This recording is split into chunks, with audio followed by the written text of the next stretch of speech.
दोस्तों, आज के इस वीडियो में आपको ऐसी जानकारी मिलने जा रही है जो आज से पहले आपने ना कभी पढ़ा होगा और ना कभी सुना होगा। बशर्ते इस वीडियो को आपको पूरा देखना होगा। दोस्तों, आपको यह बात तो पता ही होगा कि इस दुनिया में चाहे कोई भी हो, चाहे वह व्यक्ति हो या वस्तु हो या कोई स्थान हो, हर किसी का नेतृत्व करने वाला होता है।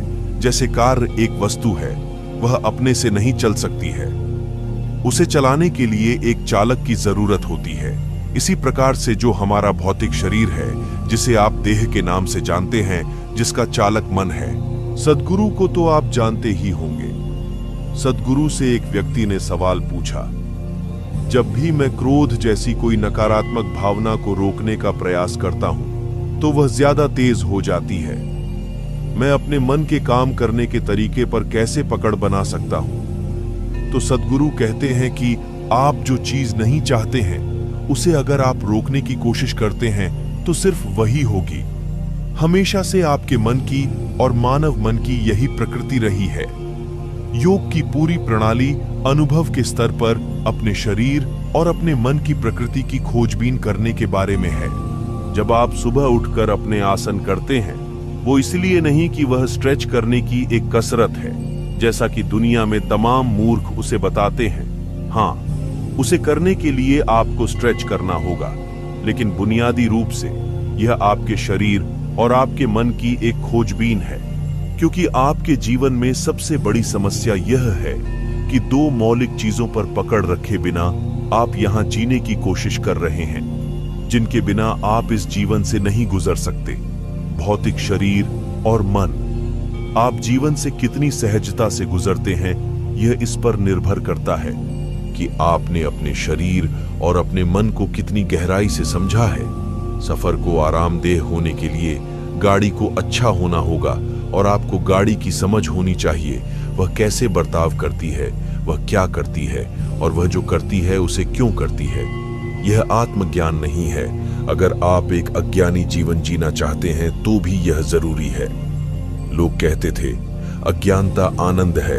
अगर यह सच होता तो दुनिया अब तक आनंद में जी रही होती। जब आप अपने आसन करते हैं तो आप अपने शरीर और मन की प्रकृति को खोजते हैं। अगर आप अपनी उंगलियों को एक खास तरह से चलाते हैं तो आपका मन उसके मुताबिक काम करेगा। आप अपने शरीर से जो कुछ भी करते हैं, उससे आपके मन के साथ भी कुछ होता है। एक किताब को पढ़ने से आपको यह समझ प्राप्त नहीं होगी, सिर्फ खोजबीन करने से ही यह आएगी। अगर आप अपनी आंखें बंद करके अपने मन से कोई चीज जबरन हटाने की कोशिश करते हैं तो आप कभी सफल नहीं होंगे। खुद को शेव करने में ही बहुत से आदमी अपना चेहरा काट लेते हैं। मैंने लोगों के चेहरे से खून निकलते देखा है, क्योंकि वो ज्यादा नजदीक से दाढ़ी काटना चाहते हैं और रेजर उनकी योजना से ज्यादा नजदीक चला जाता है। बुनियादी बातों को समझना, आपका मन कैसे कार्य करता है उसे समझना किसी बौद्धिक विश्लेषण से नहीं आता। यह एक खोजबीन है। आपको यह करने की जरूरत है कि अपने शरीर को एक मुद्रा में रखिए और यह गौर कीजिए कि आपका मन किस खास तरीके से काम करता है। अपने शरीर को एक दूसरी मुद्रा में रखिए और गौर कीजिए कि आपका मन एक अलग तरीके से काम करता है। जब आप अपने आसन करते हैं तो आप अपने शरीर और अपने मन के काम करने के तरीके की तलाश करते हैं। अगर आप एक आसन में बैठकर ठीक तरीके से सांस लेते हैं, जब आप इस प्रक्रिया से गुजरते हैं तो मन विभिन्न अवस्थाओं में चला जाएगा। ये खोज योग का सबसे बुनियादी पहलू है। हठ योग शिखर नहीं है, यह एक तैयारी है। बिना तैयारी के चरण के अगर आप शिखर पर जाने की कोशिश करते हैं तो आप शायद टूट जाएंगे।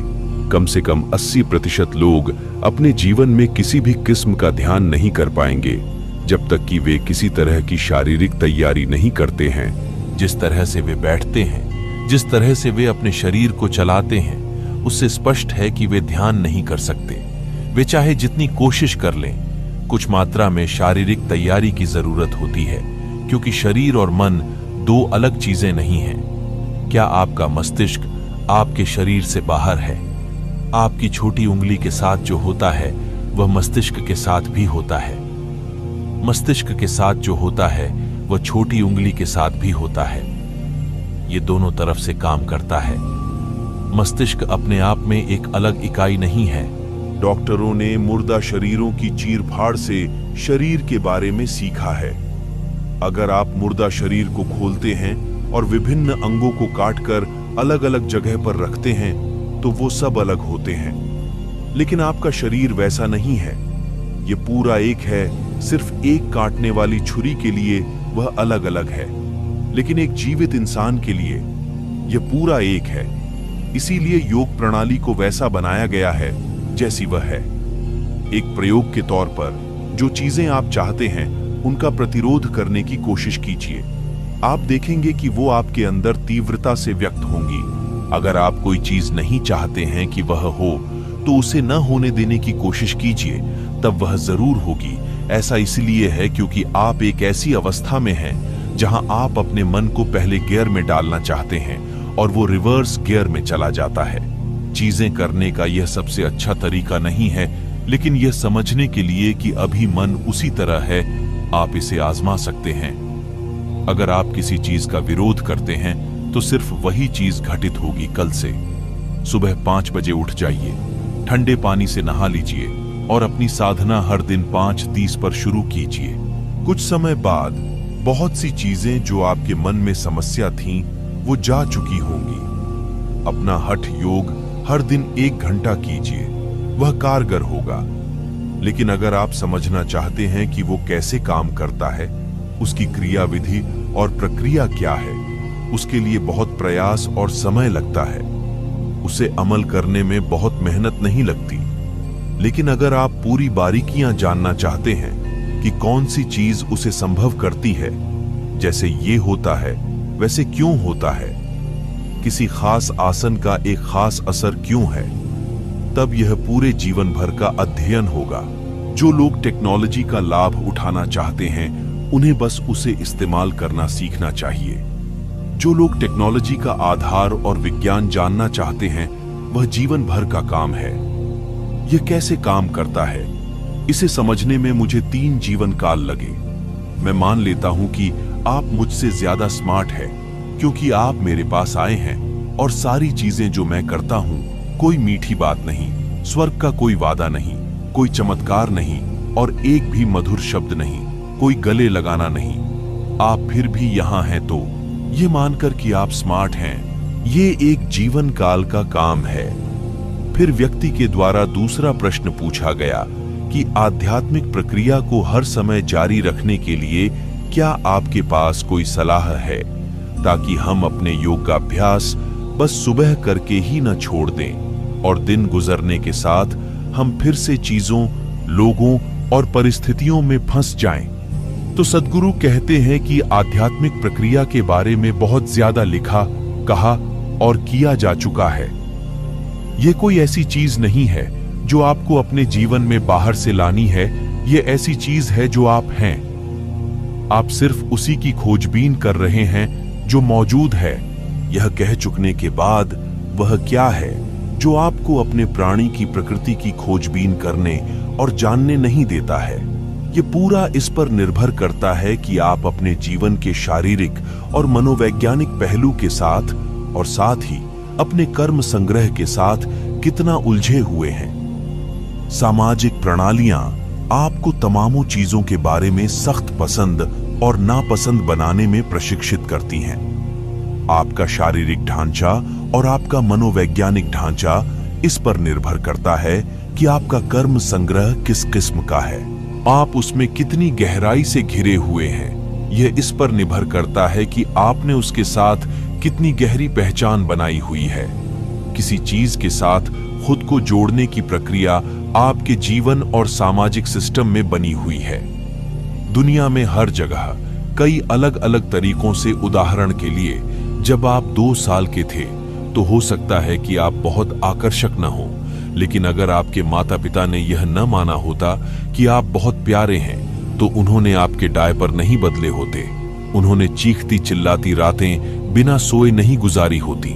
सामाजिक प्रणालियां आपको तमाम चीजों के बारे में सख्त पसंद और नापसंद बनाने में प्रशिक्षित करती हैं। जब आपको लगता है कि आप किसी के प्रेम में हैं तो आप उनके अच्छे गुणों को बढ़ा चढ़ा कर देखते हैं। जब आप किसी से घृणा करते हैं तो आप उनके सारे दुर्गुणों को बढ़ा चढ़ा कर देखते हैं या उनकी बुराइयां खोज लेते हैं।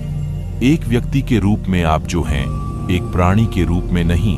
वह आप अपनी पसंद और नापसंद के कारण है। यह आपकी पसंद और नापसंद है जो आपके व्यक्तित्व को तय करती हैं और एक व्यक्ति के रूप में आपको अलग बनाती है। आज से शुरुआत करके आप बस अपनी एक पसंद और एक नापसंद को चुन लीजिए और 1 महीने के समय में सचेतन होकर उन्हें दूर कर दीजिए। हर महीने इस प्रक्रिया को दोहराइए। आपने अपने व्यक्तित्व के रूप में जो झूठ रच रखा है, उसका आधार आपकी पसंद और नापसंद है। अगर आप उनसे चिपकना बंद कर दें तो आपका व्यक्तित्व गायब हो जाएगा। आप लचीले और शानदार बन जाएंगे। मैं नहीं चाहता कि आप अपनी पसंद को नापसंद में बदल दें या उसका उल्टा करें। मैं चाहता हूं कि आप उन्हें मिटा दें। अगर आप अपने व्यक्तित्व को थामे रहना चाहते हैं तो आप आध्यात्मिक नहीं हो सकते। आध्यात्मिक होने का मतलब है कि कोई आप और मैं नहीं है, सिर्फ जीवन है। हर चीज में जीवन धड़क रहा है। वही जीवन शक्ति एक पेड़ में, एक कीड़े, एक कीट, एक बाघ, एक आदमी या एक औरत में है। वह किस किस्म का रूप लेती है और उसके बर्ताव के ढर्रे किस तरह के हैं, वह एक स्तर पर पसंद और नापसंद पर आधारित होता है। आपके अंदर जीवन की मूल प्रवृत्ति मौजूद है। अभी आप जो हैं उससे हमेशा कुछ अधिक होने की चाहत आपके डीएनए में है, लेकिन आपके सामाजिक प्रशिक्षण ने आपको हमेशा सख्त पसंद और नापसंद बनाना सिखाया है। यहां और वहां, शायद सत्संग में, किसी कार्यक्रम में या अपने अभ्यासों को करते समय हो सकता है कि आप कुछ सीमाओं को तोड़ दें, लेकिन आप उन्हें फिर से स्थापित कर लेंगे। भारत में एक परंपरा है कि अगर आप तीर्थ यात्रा पर जाते हैं तो आपको अपनी पसंद की एक चीज को छोड़ना होता है। अब मैं आपसे किसी चीज को छोड़ने को भी नहीं कह रहा हूं, बस अपने अंदर अपनी पसंद और नापसंद की दोनों सूचियों में से बस एक चीज को निकाल दीजिए। इस मायने में कि आप उन्हें अब न तो पसंद करते हैं और न ही नापसंद करते हैं। आपको उन्हें छोड़ने की या उनसे बचने की जरूरत नहीं है। उसका एक तरह से मतलब होगा उन्हें नापसंद करना। जिसे आप पसंद करते थे उसे अगर आप नापसंद करने लगते हैं, या जिसे आप नापसंद करते थे उसे अगर आप पसंद करने लगते हैं, तो आप बस वस्तुओं को बदल देते हैं, लेकिन उससे आगे वाकई कुछ नहीं बदलता है। इसी तरह जिस व्यक्ति को आप एक समय में पसंद करते थे, उसे अगर आप नापसंद और किसी दूसरे को पसंद करने लगते हैं तो कुछ नहीं बदला है। एक बंदर की तरह आप बस एक डाल से दूसरी डाल पर कूद रहे हैं। जिसे आप पसंद करते थे उसे नापसंद करने लगना आसान होता है। प्रेम और घृणा का संबंध है कि जिन लोगों से आप घृणा करते हैं वे आम तौर पर वो हैं जिन्हें एक समय पर आप प्रेम करते थे, लेकिन किसी मुकाम पर प्रेम घृणा में बदल गया। आप सड़क चलते किसी अनजान व्यक्ति से यूं ही घृणा नहीं कर सकते जब तक कि आप धार्मिक विश्वास, जातिगत पूर्वाग्रह या किसी ऐसी चीज के आधार पर कट्टरपंथी नहीं हो। लेकिन अगर आप किसी से प्रेम करते थे और उन्होंने कुछ ऐसा किया जो आपको अच्छा नहीं लगा, आप उनसे सक्रियता से घृणा कर सकते हैं। मैं नहीं चाहता कि आप अपनी पसंद को नापसंद में बदल दें या उसका उल्टा करें। मैं चाहता हूं कि आप उन्हें मिटा दें। इसे करने के लिए काफी जागरूकता की जरूरत होती है, लेकिन आपके पास 1 महीने का समय है। आप बस एक पसंद और एक नापसंद को चुन लीजिए, उन पर काम कीजिए और महीने के अंत तक उन्हें दूर हो जाना चाहिए। तब एक दूसरी पसंद और एक दूसरी नापसंद को चुन लीजिए और फिर उन्हें 1 महीने के समय में गिरा दीजिए। यह कोई भी या कुछ भी हो सकता है। कोई व्यक्ति, कोई खाने की चीज या आपका कोई पहलू। आपको इस व्यक्ति को या इस वस्तु को पसंद या नापसंद करने की सोच को हटाने की जरूरत है। मान लीजिए वह एक खाने की चीज है। आप उसे खाते हैं या नहीं खाते हैं, मुद्दा वह नहीं है। अगर कोई आपको वो चीज परोसता है, आप उसे खा लेते हैं जिसे आप नापसंद करते हैं। उसे पसंद करने की कोशिश या जो आप पसंद करते हैं उसे नापसंद करने की कोशिश मत कीजिए। आप खुद के लिए भयंकर मुसीबत पैदा कर लेंगे।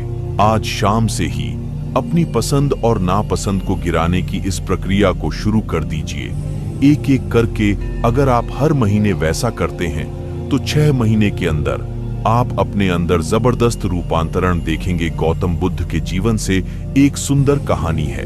जब लोगों को भिक्षुक बनाया जाता है, ईशा में भी ये ऐसा है। कई दिशा निर्देश दिए जाते हैं। एक साधारण चीज ये है कि आपको थाली में जो कुछ भी मिलता है, किसी भी चीज को आप पसंद या नापसंद किए बिना खा लेते हैं। वह जो भी हो उसे आप प्रसन्नता से खाते हैं, क्योंकि आप सिर्फ अपने पोषण के लिए खाते हैं। किसी दूसरे कारण से नहीं। आप किसी विशेष चीज को नहीं मांगते और न ही आप किसी चीज से बचते हैं। इसी तरह गौतम ने अपने भिक्षुकों से अपना भोजन न चुनने को और लोग उन्हें जो भी दें उसे खा लेने को और मांसाहारी भोजन न खाने को कहा। भारत में अगर कोई आध्यात्मिक मार्ग पर होता है और अपने अंदर परम तत्व को खोजता है तो पूरा समाज उसे सहारा देता था। उन्हें किसी भी तरह से भटकाना या परेशान करना सबसे बुरा काम माना जाता था। हर कोई जानता था कि जो लोग इस तरह के मार्ग पर हैं वे सिर्फ शाकाहारी भोजन खाते हैं। कोई भी उन्हें मांसाहारी भोजन या वैसी कोई चीज नहीं देता था। एक दिन गौतम के 2 भिक्षुक भिक्षा मांगने बाहर गए। ऐसा हुआ कि एक कौवे ने उड़ते समय मांस का एक टुकड़ा गिरा दिया और वह उनमें से एक भिक्षुक के भिक्षा पात्र में गिरा। चूंकि लोग हमेशा यह देखते हैं कि खुद को रूपांतरित कैसे नहीं करें, वे तुरंत उसे गौतम के पास लेकर गए और कहा, आपने कहा है कि हमें मांसाहारी भोजन नहीं खाना चाहिए। साथ ही आपने कहा है कि हमारे पात्र में जो कुछ भी आता है हमें उसे जरूर खाना चाहिए। आज हमारे पात्र में एक मांस का टुकड़ा आया है क्योंकि एक कौवे ने इसे गिराया है। अब क्या करना चाहिए? गौतम ने मांस के टुकड़े और दोनों भिक्षुकों को देखा। उन्होंने देखा कि यह बहुत सरल चीज हो सकती थी। आमतौर पर अगर कौवा संयोग से कोई चीज गिरा देता है तो आपको कुछ देर इंतजार करना होता है और कौवा आकर उसे वापस ले जाएगा। आखिरकार वो उसका भोजन है। लेकिन उसके बजाय उन्होंने इसे लेकर एक आध्यात्मिक चर्चा शुरू कर दी। अगर गौतम ने कहा होता कि अगर कोई तुम्हारे पात्र में मांस डालता है तो उन्हें वह नहीं खाना चाहिए और उन्हें उसके बजाय शाकाहारी भोजन की भिक्षा मांगनी चाहिए, तो वे अपना मनचाहा भोजन मांगते हैं। तो गौतम ने कहा, इसे अभी मेरे सामने खाओ। सारे भिक्षुक भौचक्के रह गए। उन्होंने उनसे उनके पात्र में जो भी आता है खा लेने को कहा, क्योंकि उन्होंने दूर की सोची। अगले 1000 साल में कितनी बार और ऐसा होने वाला है कि कोई कौवा किसी भिक्षुक के पात्र में मांस का टुकड़ा गिरा देगा। अगर आप आध्यात्मिक मार्ग पर असली कदम लेने चाहते हैं तो आपको यही करने की जरूरत है, क्योंकि आपकी पसंद और नापसंद आपके व्यक्तित्व को स्थापित करने की बुनियाद है।